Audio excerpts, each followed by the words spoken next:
Welcome to the EQ Fit podcast. Our mission is to equip people to prosper in every aspect of their life. Whether you're at home or in the workplace, we explore practical ways of improving success, satisfaction, finding balance, and building enjoyable and beneficial relationships. Thank you for joining us. For the next few episodes, I really want to focus on a survey that I follow very closely every year. It's the Gallup State of the Global Workplace study or survey that comes out every year. This is the brand new one. It was just released. But I want to break this down. Instead of trying to go through the whole thing and explain it and talk about what solutions are, I really want to break it down into individual pieces. Where we're going to start is where everybody starts, with some kind of a workplace survey, and that is engagement levels. Now, I know that may not be exciting to a lot of people, but I want you for just a minute, stick with me. Engagement is one of the most critical measures that you can have. Why? Because it is showing you the emotional commitment that an employee has or a group of employees have to the work, to the effort, to the team, to the organization. There is nothing more important than to understand how committed and how engaged your employees are, especially if you're in any kind of leadership position, because that engagement level is really going to be the ceiling on how much you can achieve. The higher the engagement level, the more you can achieve, the more you can innovate, the more you can do the things that you want to do. But leaders, it's incumbent upon us as leaders to figure out what that means. And I guarantee you, most of the employee engagement level numbers, actually more than 70%, are directly related to leadership impact. So there is a very, very large percentage of employee engagement numbers and measures directly related to how we show up as leaders. So let's get into this. The latest Gallup State of the Global Workplace survey for 2025 provides important insights into employee engagement. We've talked about that. That's a critical factor in organizational health and success. Employee engagement is the emotional commitment an employee has to the organization and the discretionary effort they invest in their work. Now, if you're a leader and you're listening to me right now, I want you to think about this. Even if you're not a leader, that's okay. We're all leaders, by the way. We have to lead ourselves. We lead other people in what we do every day, even if we don't have a, quote, leadership role or position. But I want you to think about something here. When we think about how much effort someone is putting out, do you think your employees are giving you everything they have? There's another question that should go along with that from the employee side is, are you as a leader worthy of me giving you everything I have? And I think that's a very fair question that we as leaders should be able to answer. And if there are gaps there, we need to fix those gaps. Well, this whole thing I'm doing is not about just explaining the Gallup workplace survey. I'm going to give you real answers, real solutions to what most of the time is just nebulous. It's just not understood very well by most people. So let's get to the heart of this issue and figure out how we can raise those employee engagement numbers, because that is truly the commitment number that an employee is willing to give us or a group of employees. So now that we know it's that important, here's the concern. Despite substantial efforts to improve workplace environments, the current global engagement levels reveal troubling stagnation. So what does that mean? Well, in the brand new, just released survey, here's what we have. Engaged employees, 31%. That's down 1 percentage point. Now, that might not seem like a lot to you, but there is a direct correlation between engaged employees and productivity and profitability. And I'll share some of that with you later on. Not engaged employees, 52%. That's more than half of all employees are just not engaged. What does that look like? Well, you're basically going to get what's required. They're going to give you what's required, but probably not much more than that. Actively disengaged employees, 17%. That's up 1 percentage point. What is an actively disengaged employee? They are working against you. That's toxicity, it's bottlenecks, it's disruptions, it's drama in the workplace, it's all kinds of things. That can manifest in so many different ways. 17%. Again, may not seem like a lot, but here's another stat that you should tuck away for yourself. A toxic employee impacts 80% or more of the people in an organization, including customers and clients. Think about that for a minute. If you've got an actively disengaged employee, they're going to impact a lot of people in a negative way. And that's a real problem. The study basically says that we're losing about $486 billion a year because of lack of engagement. I mean, we're basically saying 3 out of 10 employees are engaged employees. They're willing to go above and beyond. So while these numbers tell us clearly that the majority of employees worldwide remain emotionally disconnected from their roles in organizations. And by the way, the numbers I'm sharing with you today are US and Canada. So this is specific to US and Canada. With over 2/3 of the workforce not fully engaged, companies face significant risk to productivity, innovation, teamwork, and ultimately profitability. Well, let me share some personal insights. I cannot tell you the number of times I've started working with an organization and they pull out their most recent climate survey and they go directly to their engagement measures. Usually the binder they show me is very large with a whole lot of data in it. Sometimes I actually wonder if those survey companies sell their product by the pound. Okay, there's some sarcasm in there, but that's intended. Because, I mean, these are huge binders, right? But follow me here, because there's something very important missing from most of those climate surveys.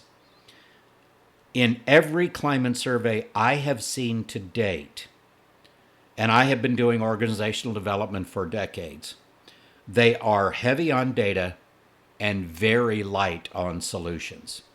So let me share a true story with you. This is kind of funny in a way, but of course it wasn't funny in the moment.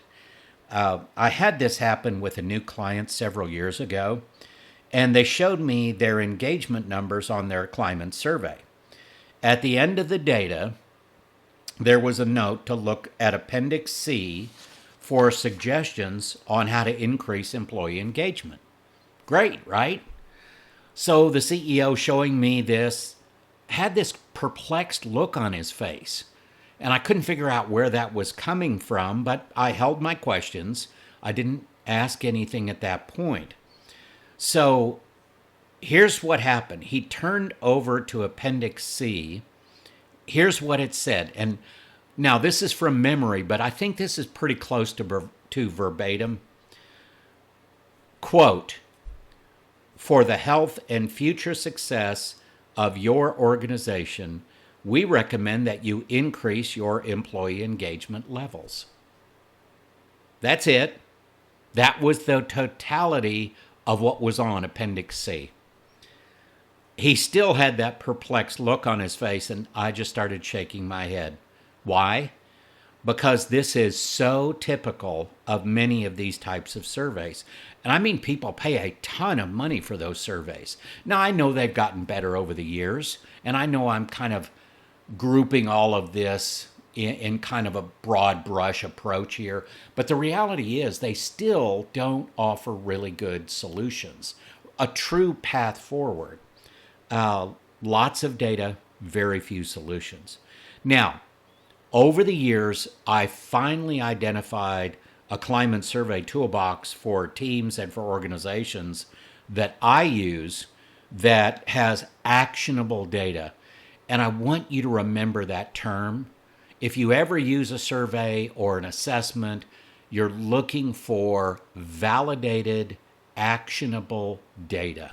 Because data by itself informs you, but it doesn't give you direction and a path forward. And that's what we want. You want real solutions. The one I use is called the Vital Signs Surveys from 6 Seconds.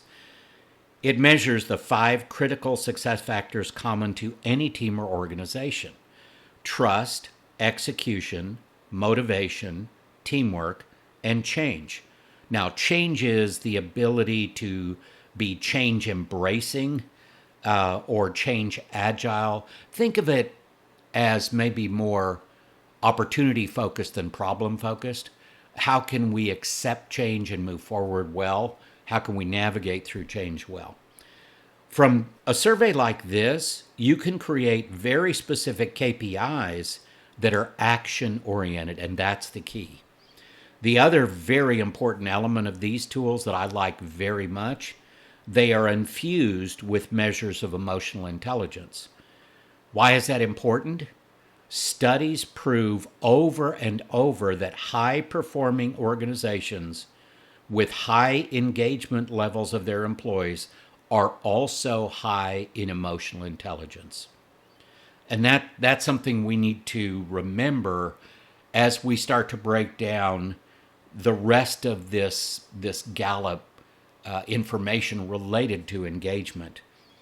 Employee engagement is directly impacted by the following things. And again, this is why understanding emotional intelligence and how it plays here is really important. So here's some things that directly impact whether employee engagement is higher or lower. How much emotional intelligence a leader practices. And I use the word practices on purpose. People leave leaders. They don't leave organizations. You may have heard it as people leave managers, not companies. Same thing. Number 2, psychological safety. The ability to provide feedback without fear of reprisal. Next one, trust. Is the leader consistent with what they say and do? That is the biggest mistake a leader can make in trying to build trust, is being inconsistent. You're just not going to build trust if you're inconsistent. The last one to focus on here, how much an organization is willing to invest in their employees' development and their well-being. That's a big deal. All of these have a huge emotional component in the employee's mind, in the leader's mind, everywhere. So we have to be aware of those things. The highest engagement levels in organizations today rise into the 70% and higher levels. That is what I want to see for all of my clients. And I want to see that for you too.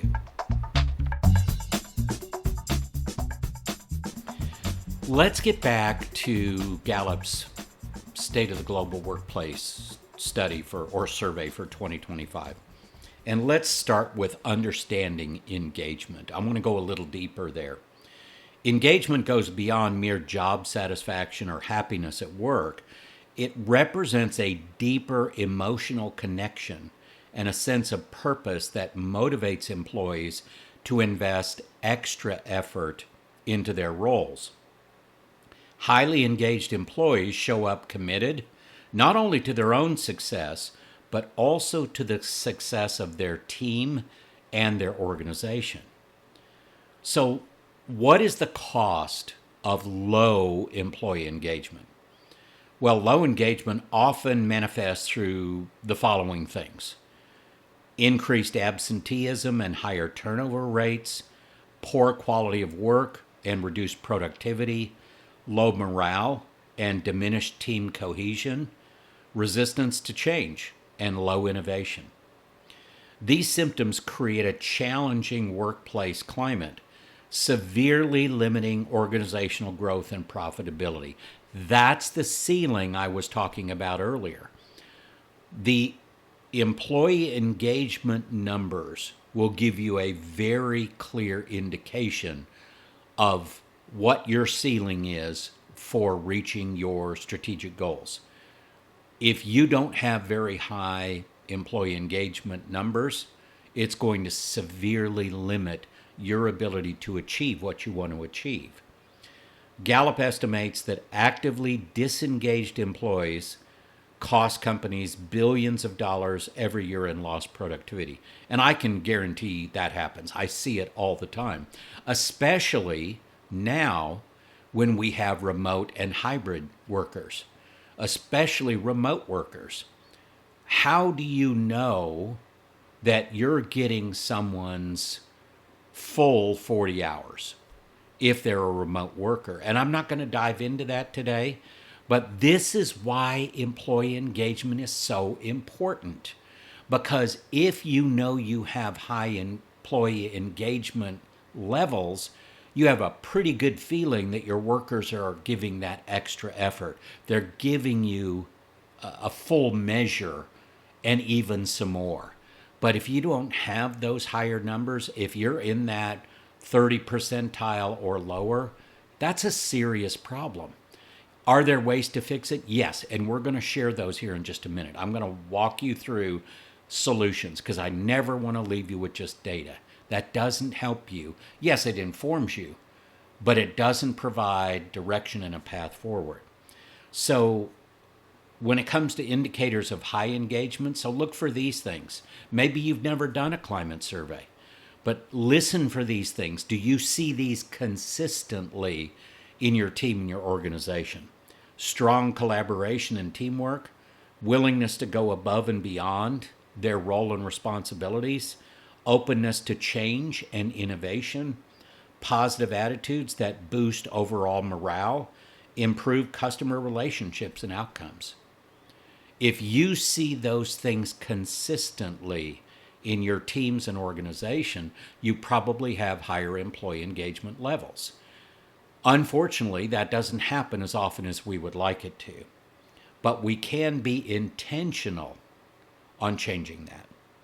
Organizations with high levels of engagement experience substantial benefits, including increased productivity, higher profitability, greater customer loyalty, and reduced turnover. So the next thing I want to talk about is the role of emotional intelligence in enhancing engagement. That's when we start to get into the solutions. My good friend, Dr. Chuck Coker, and I have been working on an online course for the last year. And it took a long time to put it together, but it is a unique course called The Art of Emotionally Intelligent Leadership. Because emotionally intelligent leaders will have higher employee engagement levels. Those two things go hand in hand.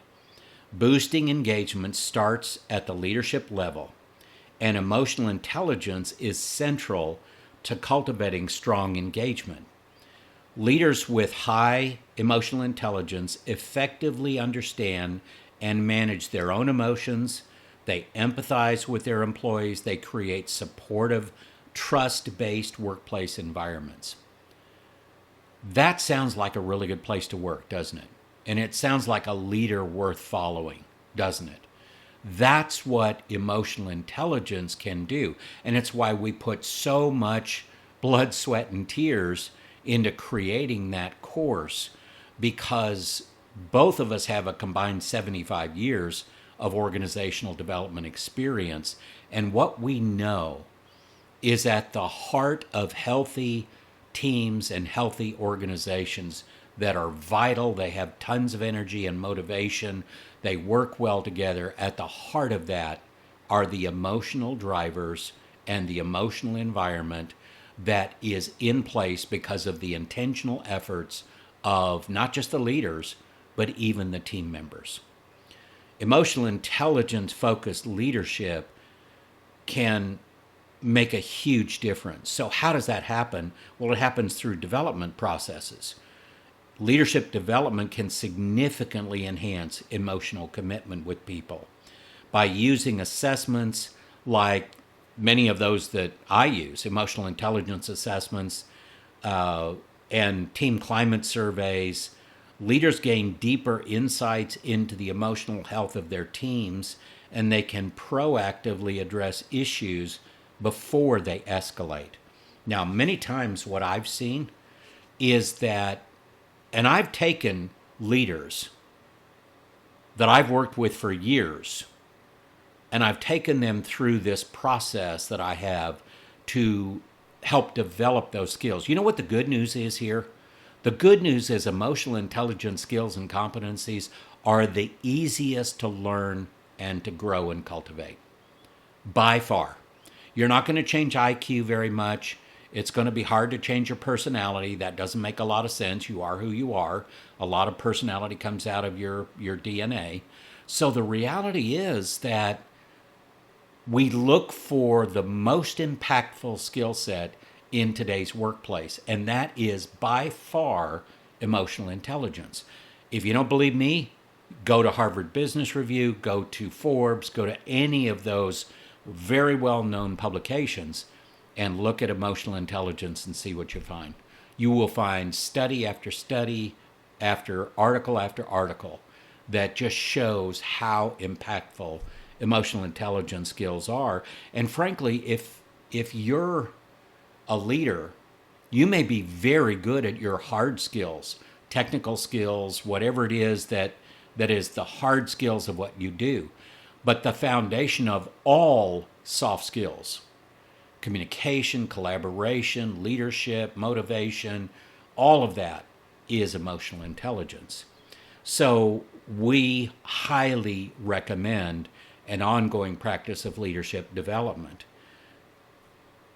When you have that kind of data, when you have a data-driven approach by using those assessments, it makes a huge difference.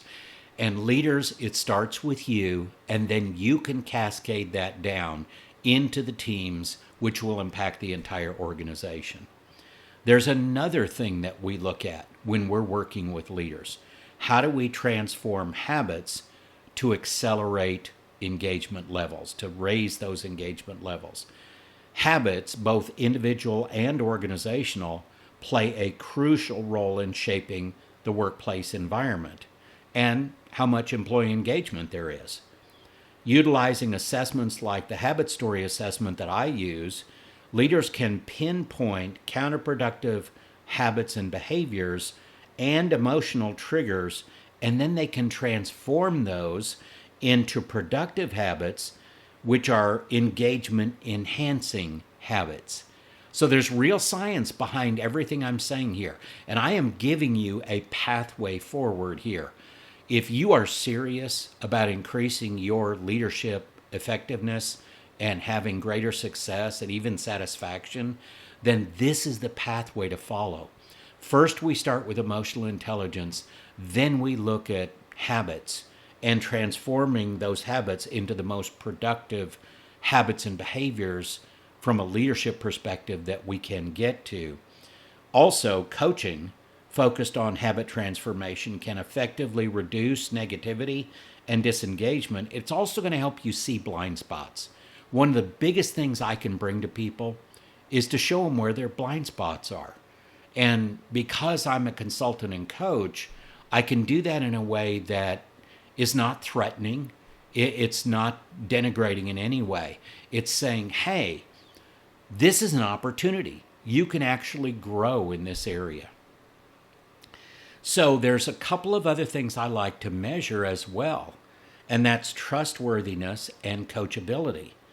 Trustworthiness and coachability are vital metrics in evaluating leadership effectiveness and potential. Here's why. I bet you can understand the trustworthiness, right? That makes sense. You want to be able to build trust with people. You want for people to see you as being trustworthy. But then you may be saying, wait a minute. What about this coachability thing?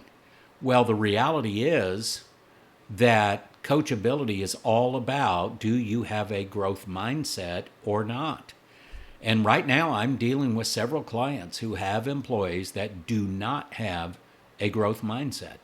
What does that mean? It means they've got a fixed mindset, which basically means what you see today is all you're going to get, unless we can get them into that growth mindset where they can grow their competencies, grow their capacity, and keep that cycle of growth going. So trustworthiness and coachability are very important.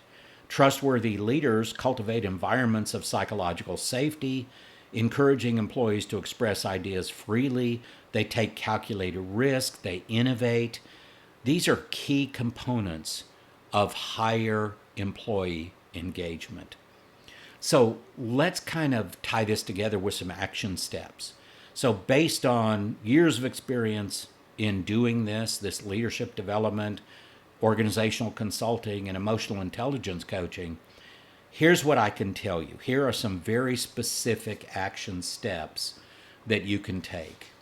Number one, develop emotionally intelligent leadership.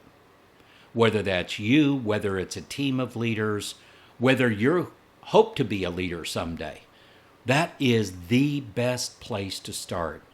Train and coach people, leaders, using emotional intelligence frameworks to enhance empathy, self-regulation, self-awareness. Self-awareness is a huge deal, and it's the foundation of all of the other emotional intelligence competencies, because self-awareness is not just understanding your own emotions and how they impact you and being able to navigate other people's emotions and the environment that is created.